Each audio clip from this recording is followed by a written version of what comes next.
Fazia uma semana que eu estava como pastor, ele entrou no meu gabinete, no meu escritório, e falou: pastor, eu vim ver se o senhor vai permitir, com molho de chave, que eu continue com as chaves da igreja. Eu tenho todas as chaves dos escritórios, dos departamentos aqui, porque eu faço a limpeza da igreja. Aí eu falei: mas, irmão Juvenílio, quanto a igreja lhe paga por mês? A igreja estava enfrentando algumas dificuldades financeiras, para a gente ver se a igreja vai ter condições de continuar pagando. Ele olhou para mim e falou: pelo amor de Deus, pastor, não fale em dinheiro para mim. Eu falei: por quê? Ele falou: não, eu sou aposentado, pastor. Eu limpo a igreja, mas eu não cobro nada. Eu falei: sério, sério. E eu já tinha vindo de situações de processo, de gente que trabalha 15 dias para a igreja e quer ganhar 10 mil reais de processo. Eu falei: isso não vai dar bom, não.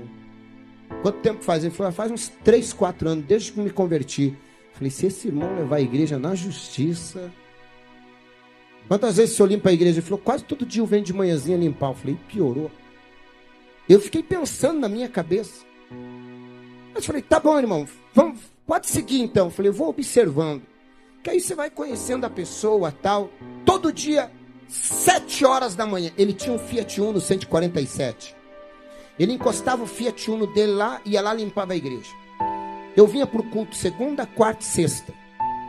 8 horas da manhã eu chegava na igreja, o irmão Juvenílio olhava para mim e falava: pastor, agora eu posso ir, está tudo limpinho. Ele entrava nos escritórios, limpava tudo, ia no altar, passava pano em tudo, deixava tudo limpo. E na época era banco de madeira, envernizado. Ele vinha, passava pano, limpava, deixava tudo limpinho. E aí ia para casa, voltava, resolvia os problemas dele pela manhã, voltava no culto da tarde. Eu fui tentando identificar se ele tinha algum perfil de amanhã ou depois levar a igreja na justiça. Eu nunca vi ele reclamando de nada. Eu falei: mas vou ficar atento. Até que um dia ele entrou no meu gabinete e falou assim: pastor, eu queria lhe pedir uma autorização. Eu falei: pois não. Ele falou: pastor, me perdoe, mas eu fiz de tudo para poder mudar um horário de consulta. E o médico não tem outro horário, só pode me atender 8 da manhã. Eu estou com alguns problemas de saúde e eu queria pedir se o senhor me libera de eu limpar a igreja esta quarta-feira.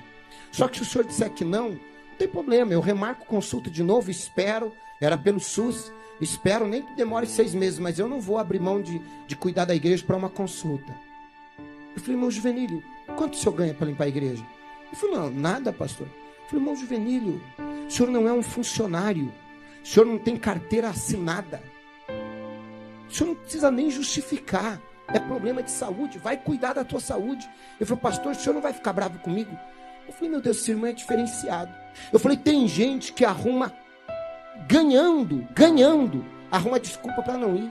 Eu falei: esse irmão não está ganhando nada, ele vem me pedir uma liberação, coisa que ele nem deveria pedir, não estava pagando nada.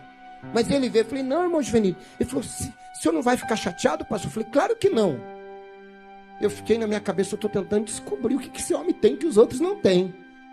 Aí tá, ele foi. O que aconteceu? Deu certo? Ah, não, pastor, já estou tomando os remédios, estou melhor. Um dia, o irmão Juvenílio atrasou para chegar a limpar a igreja. E chegou, o culto começava às 9 da manhã. E ele deve ter chegado às 8. Porque sempre que eu chegava, ele já estava saindo com a igreja limpa. E nesse dia, eu cheguei e o irmão Juvenílio ainda estava limpando a igreja. E como eu cheguei bem devagarinho, ele estava nos bancos lá da frente, limpando a igreja. E eu vi que eu cheguei de costas, ele estava chorando. Chorando e falando sozinho. Eu falei: irmão Juvenílio deve estar passando por algum problema.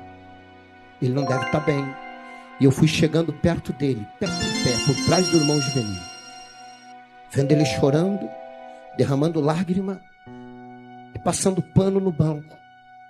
E quando eu cheguei perto dele, eu ouvi a oração de alguém que realmente serve a Deus.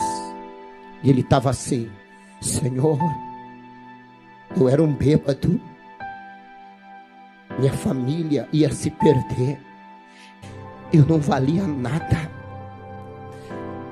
E a Bíblia diz, antigamente, só podia entrar no teu santuário os levitas, para auxiliar na limpeza.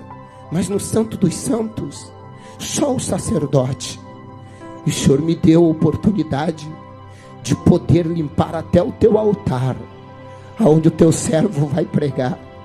Eu, um bêbado, estaria morto se não fosse o Senhor. E agora o Senhor me dá o privilégio de limpar o teu templo, o teu santo templo.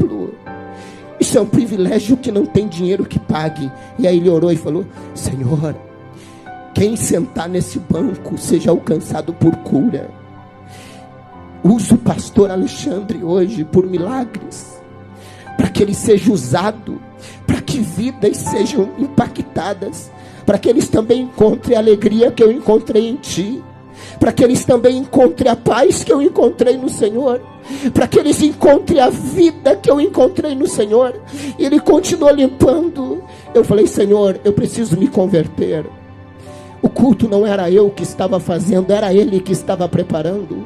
O culto era para ele, era para o Senhor. Naquele dia eu senti que nada do que eu achava que eu era. Naquele dia eu vi alguém com uma conversão muito grande. Naquele dia saiu toda a preocupação minha com respeito: esse homem vai levar a igreja para a justiça, reivindicando direito. Ao contrário, esse homem se sentia o mais privilegiado de poder fazer qualquer coisa para o reino de Deus. E cada vez que eu acho que eu sou dono do altar, que eu sou o pastor, presidente da igreja, eu lembro dele, eu falo: eu não sou nada, eu só sou um privilegiado, que ele me deu o privilégio de assumir o altar, para falar do amor dele, para pregar o evangelho. Isso é conversão, isso é servir a Deus com alegria, isso é reconhecimento de quem nós éramos.